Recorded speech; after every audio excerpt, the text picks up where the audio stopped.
saluons, parce que quand même la ZLECAf constitue un tournant important dans les échanges commerciaux pour l'Afrique, mais aussi dans le commerce intra-africain.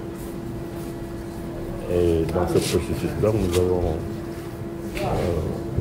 relevé qu'en tant qu'organisation syndicale, nous n'étions pas souvent impliqués dans les discussions, dans la mise en œuvre de cette importante initiative.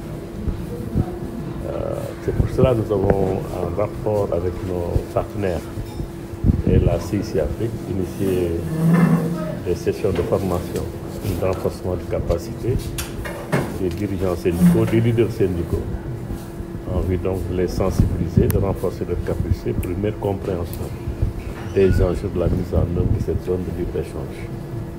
Mais en même temps, permettre aux organisations syndicales, particulièrement dans notre pays, le Sénégal, à se retrouver et à comprendre les mécanismes de la mise en œuvre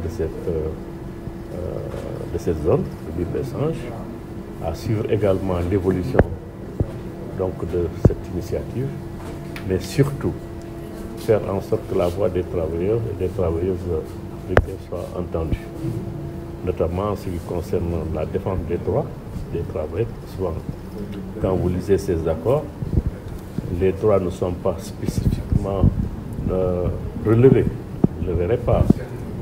Ou bien si on parle de droits dans ces accords, c'est avec une littérature très voilée, avec subtilité.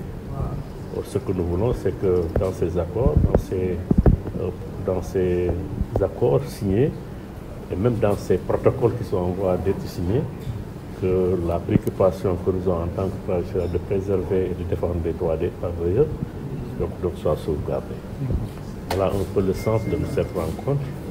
Et au-delà donc de cet atelier, il est évident que les discussions,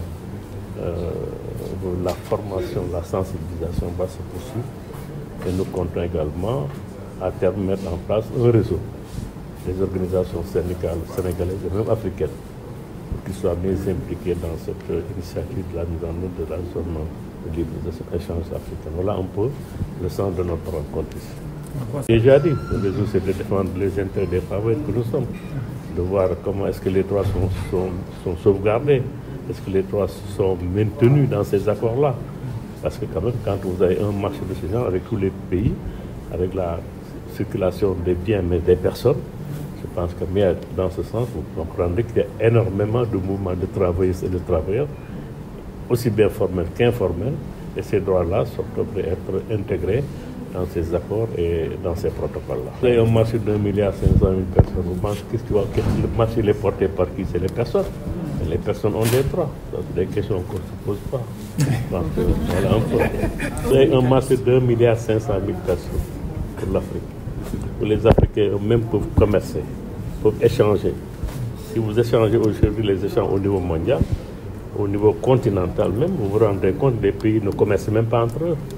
Vous allez acheter des choses pour les importer de la Chine, du Japon, de la France, alors que ces choses-là, vous pouvez les échanger entre les pays africains. Donc c'est un marché énorme qui va impacter la vie des populations, mais également qui va booster l'économie africaine. Donc c'est une question extrêmement importante.